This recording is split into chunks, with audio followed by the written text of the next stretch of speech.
ओम शांति। आज 23 मई 2025 के साकार मधुर महावाक्य हैं। मीठे बच्चे, तुम्हें खिवैया मिला है इस पार से उस पार ले जाने के लिए। तुम्हारे पैर अब इस पुरानी दुनिया पर नहीं हैं। तुम्हारा लंगर उठ चुका है। प्रश्न है आज की मुरली का कि जादूगर बाप की वंडरफुल जादूगरी कौन सी है जो दूसरा कोई नहीं कर सकता। उत्तर है इसका कौड़ी तुल्य आत्मा को हीरे तुल्य बना देना, बागवान बनकर कांटों को फूल बना देना। यह बहुत वंडरफुल जादूगरी है जो एक जादूगर बाप ही करता है, दूसरा कोई नहीं। मनुष्य पैसा कमाने के लिए सिर्फ जादूगर कहलाते हैं, लेकिन बाप जैसा जादू नहीं कर सकते हैं। ओम शांति। सारे सृष्टि चक्र व ड्रामा में बाप एक ही बार आते हैं और कोई सत्संग आदि में ऐसे नहीं समझते होंगे। न वह कथा करने वाला बाप है, न वह बच्चे हैं। वह तो वास्तव में फॉलोअर्स भी नहीं हैं। यहाँ तो तुम बच्चे भी हो, स्टूडेंट भी हो और फॉलोअर्स भी हो। बाप बच्चों को साथ में ले जाएंगे। बाबा जाएंगे तो फिर बच्चे भी इस चीची दुनिया में अपनी गुलगुल दुनिया में चलकर राज्य करेंगे। यह तुम बच्चों की बुद्धि में आना चाहिए। इस शरीर के अंदर जो रहने वाली आत्मा है वो बहुत खुश होती है। तुम्हारी आत्मा बहुत खुश होनी चाहिए। बेहद का बाप आया हुआ है जो सभी का बाप है। यह भी सिर्फ तुम बच्चों को समझ है, बाकी सारी दुनिया में तो सब भी समझ ही हैं। बाप बैठ समझाते हैं। रावण ने तुमको कितना बेसमझ बना दिया है। बाप आकर समझदार बनाते हैं। सारे विश्व पर राज्य करने लायक इतना समझदार बनाते हैं। यह स्टूडेंट लाइफ भी एक ही बार होती है, जबकि भगवान आकर पढ़ाते हैं। तुम्हारी बुद्धि में यह है। बाकी जो अपने धंधाधूरी आदि में फंसे हुए रहते हैं, उनको कभी यह बुद्धि में आ ना सके कि भगवान पढ़ाते हैं। उन्हें तो अपना धंधा आदि भी याद रहता है। तो तुम बच्चे जबकि जानते हो कि भगवान हमको पढ़ाते हैं, तो कितना हर्षित रहना चाहिए। और तो सब है पाई पैसे वालों के बच्चे। तुम हो भगवान के बच्चे बने हो, तो तुम बच्चों को अतः खुशी रहनी चाहिए। कोई तो बहुत हर्षित रहते हैं। कोई कहते हैं कि बाबा हमारी मुरली नहीं चलती। यह होता, अरे मुरली कोई मुश्किल थोड़ी ही है। जैसे भक्ति मार्ग में साधु संत आदि से कोई पूछते हैं कि हम ईश्वर से कैसे मिले, परंतु वह जानते नहीं, सिर्फ उंगली से इशारा करेंगे कि भगवान को याद करो, बस खुश हो जाते हैं। वह कौन है? दुनिया में कोई भी नहीं जानते। अपने बाप को कोई भी नहीं जानते। यह ड्रामा ही ऐसा बना हुआ है, फिर भी भूल जाएंगे। ऐसे नहीं कि तुम्हारे में भी सभी बाप और रचना को जानते हैं। कहाँ कहाँ तो चलन ऐसी चलते हैं, बात मत पूछो। वह नशा ही उड़ जाता है। अभी तुम बच्चों का पैर पुरानी दुनिया पर जैसे कि है ही नहीं। तुम जानते हो कि कलयुगी दुनिया से अब पैर उठ गया है। बोट यानी नाव का लंगर उठाया हुआ है। अभी हम जा रहे हैं। बाप हमको कहाँ ले जाएंगे यह बुद्धि में है, क्योंकि बाप खिवैया भी है तो बागवान भी है। कांटों को फूल बनाते हैं। उन जैसा बागवान कोई है नहीं जो कांटों को फूल बना दे। यह जादूगरी कोई कम थोड़ी ही है। कौड़ी तुल्य आत्मा को हीरे तुल्य बनाते हैं। आजकल जादूगर बहुत निकले हैं। यह है ठगों की दुनिया। बाप है सदगुरु, कहते भी हैं सदगुरु अकाल। बहुत धुन से कहते हैं। अब जबकि खुद कहते हैं सदगुरु एक है, सर्व का सदगति दाता एक है, फिर अपने को गुरु क्यों कहलाना चाहिए? ना वह समझते हैं, ना लोग ही को समझते हैं। इस पुरानी दुनिया में रखा ही क्या है? बच्चों को जब मालूम होता है कि बाबा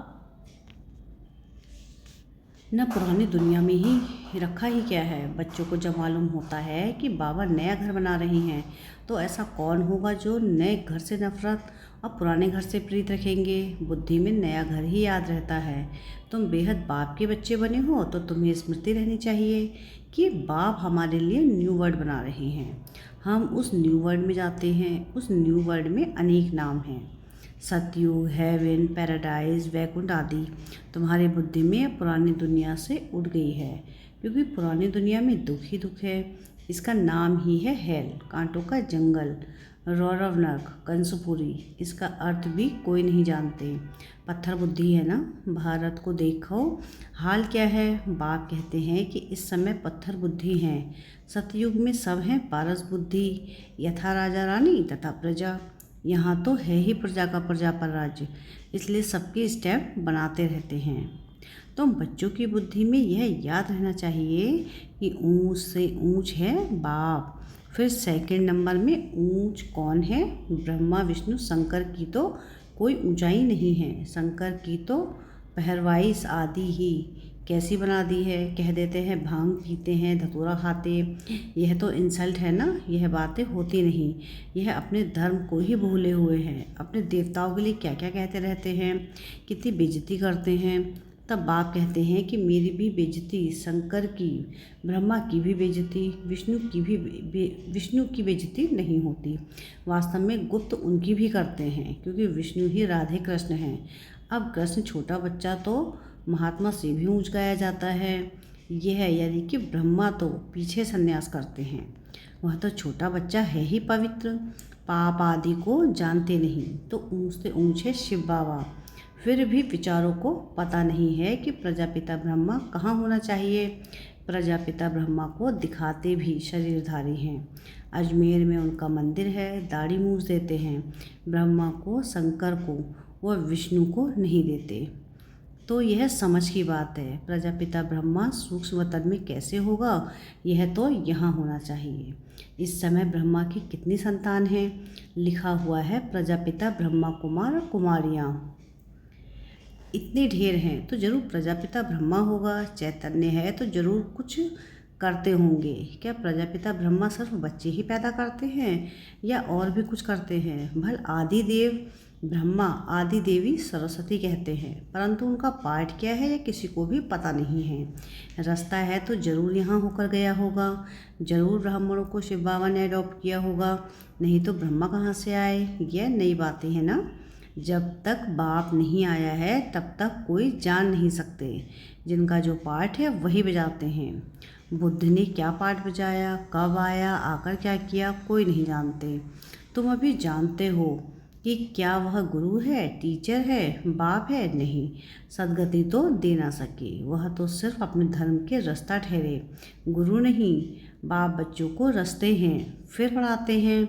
बाप, टीचर, गुरु तीनों ही हैं। दूसरे कोई को थोड़ी ही कहेंगे कि तुम पढ़ाओ, और कोई के पास यह नॉलेज है ही नहीं। बेहद का बाप ही ज्ञान का सागर है, तो जरूर ज्ञान सुनाएंगे। बाप ने ही स्वर्ग का राज्य भाग दिया था, अभी फिर से दे रहे हैं। बाप कहते हैं तुम फिर से 4000 वर्ष बाद आकर मिले हो। बच्चों को अंदर में खुशी है, जिसको सारी दुनिया ढूंढ रही है वह हमें मिल गया। बाबा कहते हैं कि तुम 5000 वर्ष के बाद फिर से आकर मिले हो। बच्चे कहते हैं हाँ बाबा, हम आपको अनेक बार मिले हैं। भल कितना भी कोई तुमको मारे पीटे, अंदर में तो वह खुशी है ना। शिव बाबा से मिलने की याद तो है ना। याद से ही कितने पाप कटते हैं। अब लाओ बांधेरियों को तो और ही जास्ती कटते हैं, क्योंकि वह जास्ती शिव बाबा को याद करती हैं। अत्याचार होते हैं तो बुद्धि शिव बाबा की तरफ चली जाती है कि शिव बाबा रक्षा करो। तो यह करना अच्छा है ना। भले रोज़ मार खाओ, शिव बाबा को याद करेंगी, यह तो भलाई है ना। ऐसे मार पर तो बलिहार जाना चाहिए। मार पड़ती है तो याद करते हैं, कहते हैं कि गंगा जल मुख में हो, गंगा का तट हो, तब प्राण तन से निकले। तुमको जब मार मिलती है बुद्धि से अल्फ और बेयाद हो, बस बाबा कहने से वर्षा जरूर याद आएगा। ऐसा कोई भी नहीं होगा जिसको बाबा कहने से वर्षा याद ना पड़े। बाप के साथ मिलके जरूर याद आएगी। तुमको भी शिव बाबा के साथ वर्षा जरूर याद आएगा। वह तो तुमको विष के लिए यानी विकार के लिए मार देकर शिव बाबा की याद दिलाते हैं। तुम बाप से वर्षा पाते हो, पाप कट जाते हैं। यह भी ड्रामा में तुम्हारे लिए गुप्त कल्याण है। जैसे कहा जाता है कि लड़ाई कल्याणकारी है, तो यह मार भी अच्छी हुई ना। आजकल बच्चे को प्रदर्शनी मेलों की सर्विस पर जोर है। नव निर्माण प्रदर्शनी के साथ साथ लिख दो गेटवे टू हेवन, दोनों अक्षर होने चाहिए। नई दुनिया कैसे स्थापन होती है, उनका एग्जीबिशन है तो मनुष्यों को सुनकर खुशी होगी। नई दुनिया कैसे स्थापन होती है, उनके लिए यह चित्र बनाए हैं। आकर देखो, गेटवे टू न्यू वर्ल्ड। यह अक्षर भी ठीक है। यह जो लड़ाई है, इनके द्वारा गेट्स खुलते हैं। गीता में भी है कि भगवान आया था, आकर राजयोग सिखाया था, मनुष्य से देवता बनाया, तो जरूर नई दुनिया स्थापन हुई होगी। मनुष्य कितना कोशिश करते हैं मून यानी चांद में जाने की, देखते हैं कि धरती ही धरती है। मनुष्य कुछ भी देखने में नहीं आते, इतना सुनते हैं, इससे फ़ायदा ही क्या।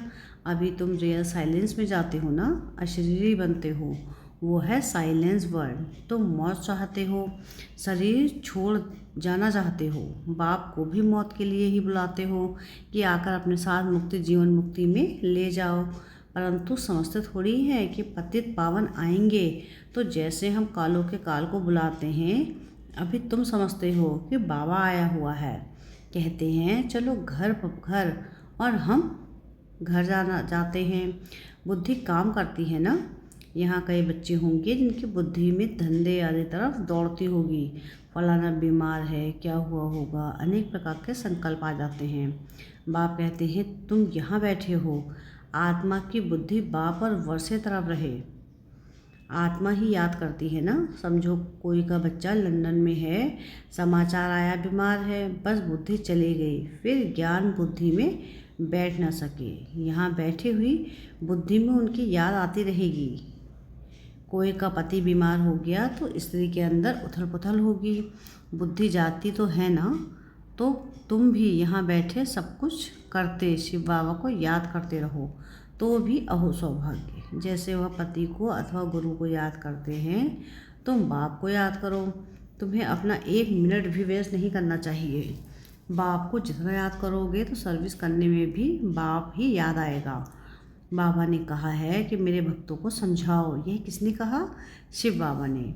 श्री कृष्ण के भक्तों को क्या समझाएंगे? उनको कहो कि श्री कृष्ण नई दुनिया स्थापन कर रहे हैं।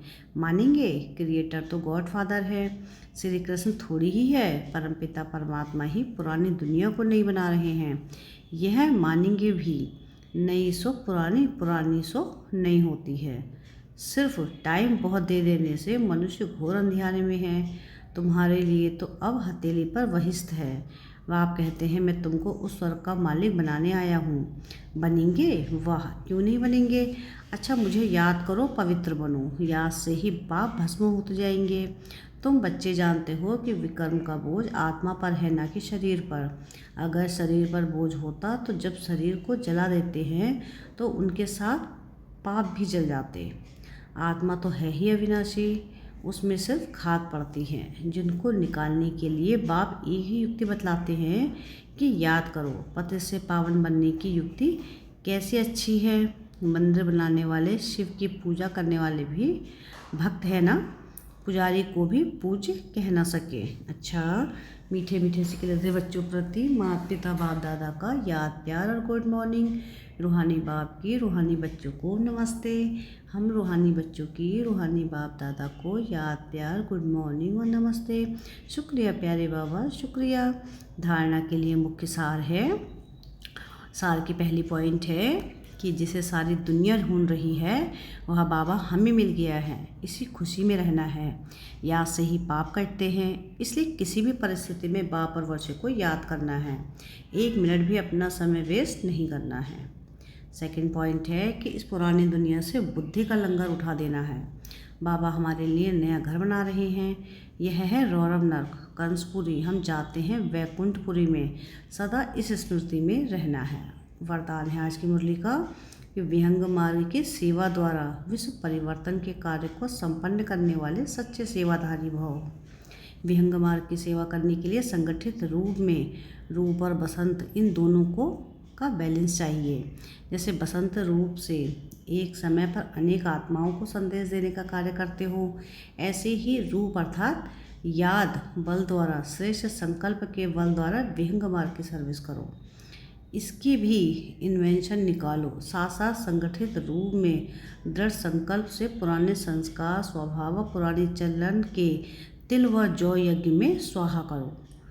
तब विश्व परिवर्तन का कार्य संपन्न होगा अथवा यज्ञ की समाप्ति होगी। स्लोगन है आज की मुरली का कि बालक और मालिकपन के बैलेंस से प्लेन को प्रैक्टिकल में लाओ। ये प्लान को किसके द्वारा? बालक और मालिकपन के बैलेंस से प्लान को प्रैक्टिस में लाओ। अब व्यक्ति सारे हैं रूहानी रॉयल्टी और प्योरिटी की पर्सनालिटी धारण करो। इस ईश्वरीय सेवा में बड़े से बड़ा पुण्य है पवित्रता का दान देना। पवित्र बनना और बनाना ही पुण्य आत्मा बनना है, क्योंकि किसी आत्मा को आत्मघात महापाप से छुड़ाते हो। अपवित्रता आत्मघात है, पवित्रता जीदान है जिसका दुख देकर सुख देना, जिसका दुख लेकर सुख देना, यही सबसे बड़े ते बड़ा पुण्य का काम है। ऐसे पुण्य करते करते पुण्यात्मा बन जाएंगे। अच्छा, ओम शांति।